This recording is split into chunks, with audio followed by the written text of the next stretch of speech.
오늘은 추수감사 주일입니다.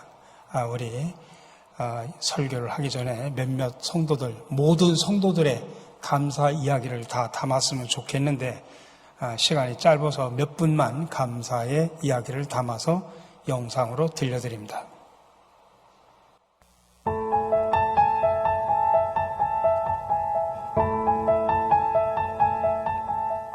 하나님께서 친히 저희 가정을 간섭하시어서 성령의 은혜로 회복시켜 주시고 말씀과 기도 생활에 더욱 집중하게 하셨던 올 한 해였던 것 같습니다. 2021년 제가 돌아보니 너무나도 감사한 일이 참 많았습니다.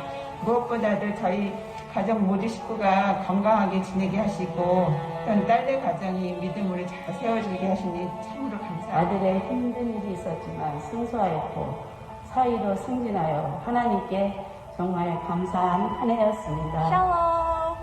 I am so grateful because even though my family is so far in Indonesia, but here in Korea, I have a family in Shingal, Changgyeolguk.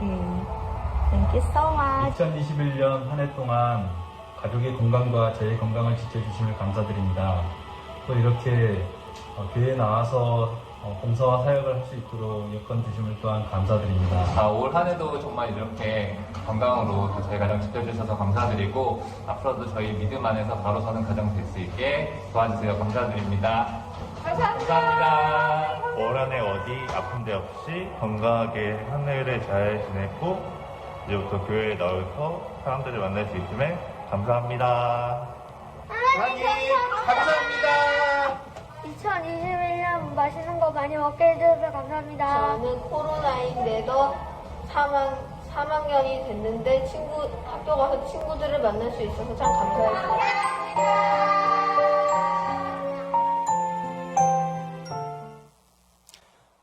인간이 동물과 다른 점을 두 가지로 표현할 수 있습니다. 하나는 생각하는 동물이라고 하는 것과 또 하나는 감사할 줄 아는 동물이라고 하는 것입니다. 사색과 감사는 오직 인간에게서만 찾아볼 수 있는 요소입니다. 그렇기 때문에 인간의 존엄성은 감사에 있습니다. 인간이 감사하지 않을 때 그 존엄성과 삶의 길을 잃어버리게 됩니다. 술 주정뱅이 남편을 둔 한 성도가 예배 시간 속에서 목사님 말씀을 통해 감사라는 설교를 들었습니다. 그러나 아무리 남편에게 전도해도 교회는 안 나오고 매일 날마다 술만 먹고 들어오는 남편을 두고 도저히 감사할 수가 없었습니다. 그녀는 하루에 술이 중독이 돼서 술에 취해 잠을 자는 남편 옆에서 새벽에 일어나 기도하다가 하나님 말씀에 순종하여 할 수 없이 감사 기도를 드렸습니다. 하나님 아버지 감사합니다. 목사님의 말씀에 범사에 감사를 해서 그냥 무조건 순종하면서 감사합니다. 가만히 생각하니까 감사할 거리들이 여러 가지가 있습니다. 첫째로 술에 취해서 코를 골며 자는 남편을 생각하니 그래도 혼자인 것보다는 감사했습니다. 두 번째, 앞으로 언젠가는 좋은 남편이 될 가능성이 있어서 감사합니다. 셋째, 저토록 술에 취했어도 길거리에 쓰러지지 않고 집을 찾아올 수 있게 해주니 감사드립니다. 네 번째, 토요일에는 많이 취해가지고 주일날에 꼼짝 못하게 빈집을 봐주니 교회 나오는데 불편하지 않아서 감사합니다. 이렇게 하나님께 감사의 조건을 찾아서 계속 감사 기도를 했습니다. 근데 밤에 잠을 자다가 새벽에 갈증이 나서 깨어난 남편이 아내가 중얼중얼하는 기도 소리를 가만히 들어보니까 자기에 대해서 기도를 하는데 모든 게 다 이래서 감사하고 저래서 감사하다고 계속하는 감사 기도를 들었습니다. 날마다 술에 취해 들어오는 자기 때문에 감사 기도하는 그 아내를 보고서 왠지 모르게 감동이 오기 시작을 합니다. 자신이 생각해봐도 정말 자신은 형편이 없는 남편이라고 생각했는데 아내는 자신을 위해서 감사하는 것을 보면서 감동을 한 것이죠. 그 감사 기도를 들으면서 이 남편이 다짐을 했다고 합니다. 그리고 아내에게 말하기를 다음 주일부터 내가 교회를 나가겠다고 약속을 하고 같이 신앙생활을 하게 되었다고 합니다. 탈무드에 보면 이런 이야기가 있습니다. 잘 살던 부부가 의견 충돌이 돼서 사사건건 다투다가 급기야는 이혼을 하기로 합의를 합니다. 그리고 두 사람은 모든 것을 공평하게 반씩 나누어 갖기로 합니다. 은행에서 돈을 찾아 반씩 나누었고, 가지고 있던 땅도 반씩 나누었고, 집도 팔아서 반씩 나누었습니다. 근데 생각지 못한 곳에서 문제가 터졌습니다. 그것은 자녀가 11명이었습니다. 근데 서로 많은 자녀를 맡겠다고 주장하는 바람에 도저히 타협이 되질 않았습니다. 할 수 없이 마을에서 존경받는 랍비를 찾아가서 사정을 이야기합니다. 그러자 랍비가 이렇게 권면합니다. 하나 더 낳을 때까지 살아라. 두 사람은 랍비의 말을 듣고 집으로 달려갔습니다. 그리고 집에 돌아오자마자 빨리 아이를 만들어서 이혼을 하자. 반반씩 6명씩 나누자. 그리고 침대로 들어갔습니다. 세월이 흘러서 아이를 낳았는데 이게 웬일입니까? 쌍둥이를 낳은 겁니다. 부부는 그래서 이혼하지 말고 함께 살라는 것이 하나님의 뜻이구나 그렇게 알고 행복하게 살았다는 이야기입니다. 여러분, 우리가 살아가다 보면 하나님의 뜻을 몰라서 당황할 때가 참으로 많이 있습니다. 어디로 가야 할지, 무엇을 해야 할지, 어떤 것을 선택해야 할지, 무엇이 하나님의 뜻인지 몰라서 답답해할 때가 참으로 많이 있죠. 그래서 나름대로 작정 기도도 해보고 금식 기도도 해보고 또 믿음의 선배들을 찾아가서 상담을 하기도 합니다. 여러분, 하나님의 뜻을 아는 것은 우리 인생에서 정말 매우 중요한 부분을 차지합니다.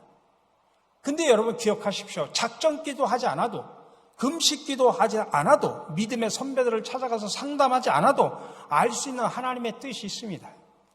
여러분, 성경책 66권을 들여다보면 그 속에 하나님의 뜻이 무수하게 담겨져 있습니다. 그 중에도 구체적으로 이것은 하나님의 뜻이라고 말한 구절이 오늘 우리가 읽은 본문을 앞뒤입니다.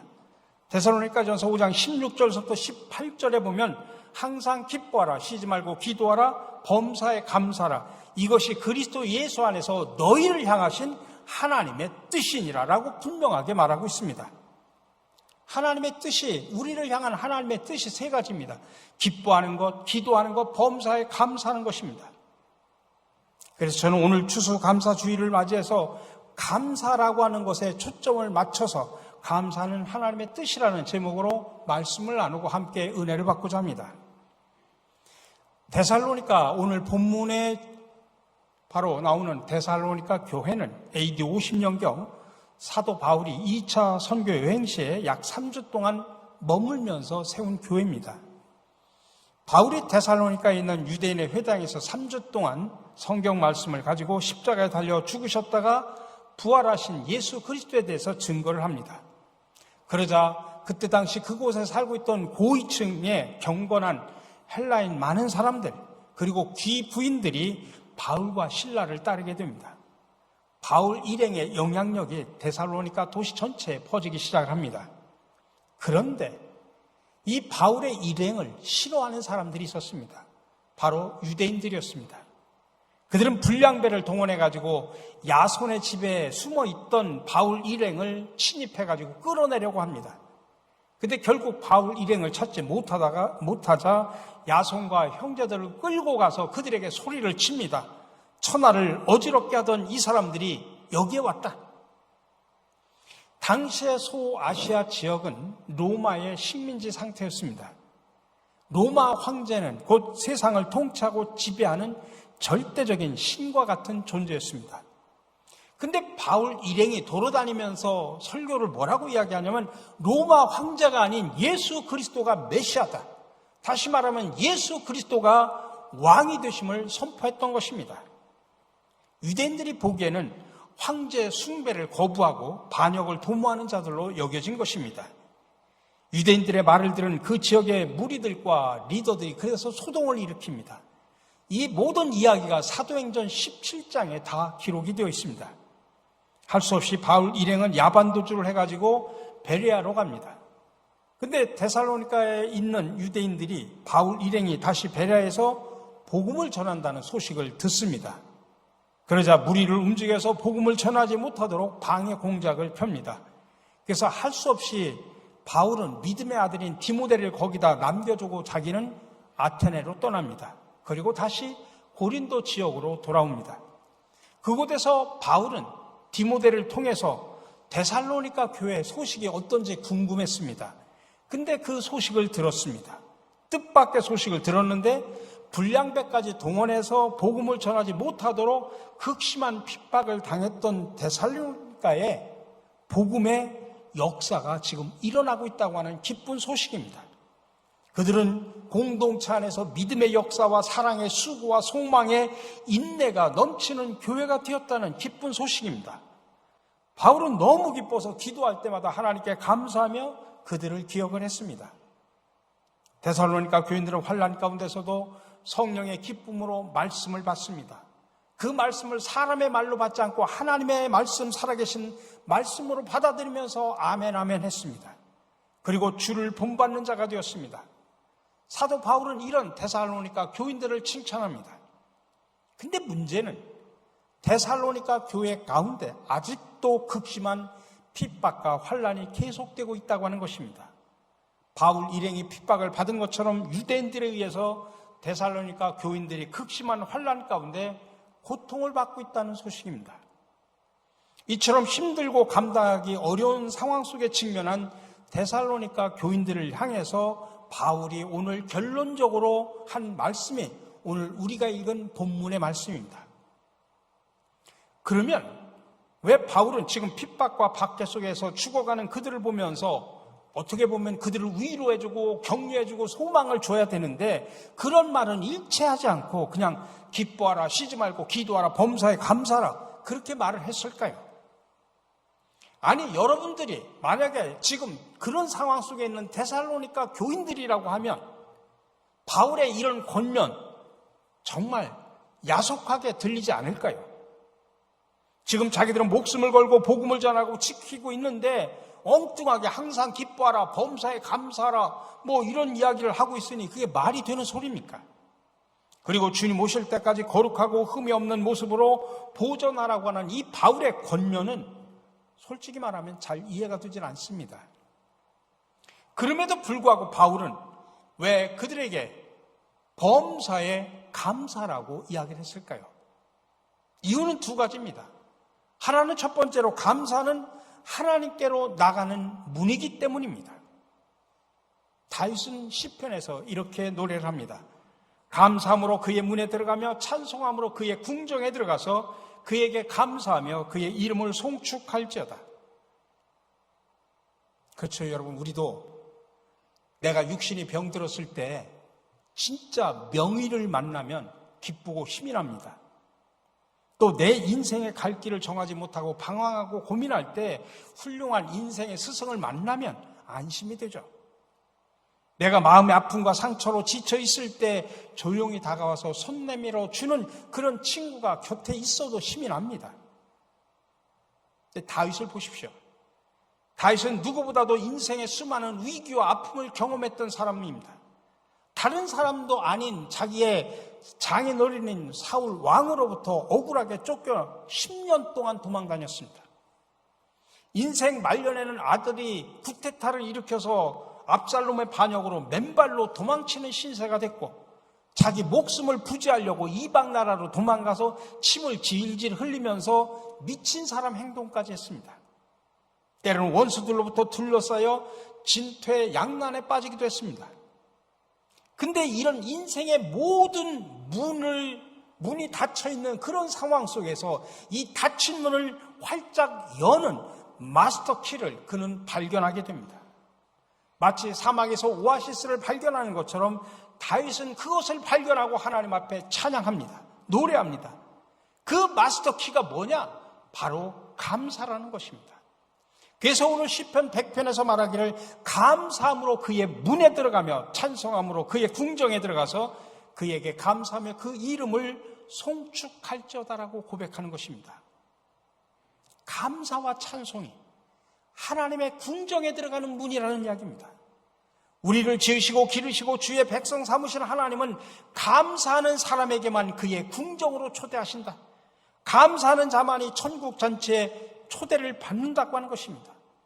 감사하는 자만이 하나님이 예비하신 축복의 문으로 들어간다는 이야기입니다. 반대로 원망하고 불평하는 자는 하나님의 궁정에 들어가지 못합니다.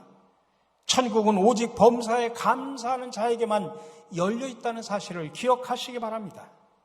그래서 감사의 문을 통과한 자들은 주님과 함께 영광과 찬양을 올려드리는 축복의 삶을 살게 됩니다. 그래서 오늘 데살로니가 교인들은 원망과 불평의 문을 선택하지 않았습니다.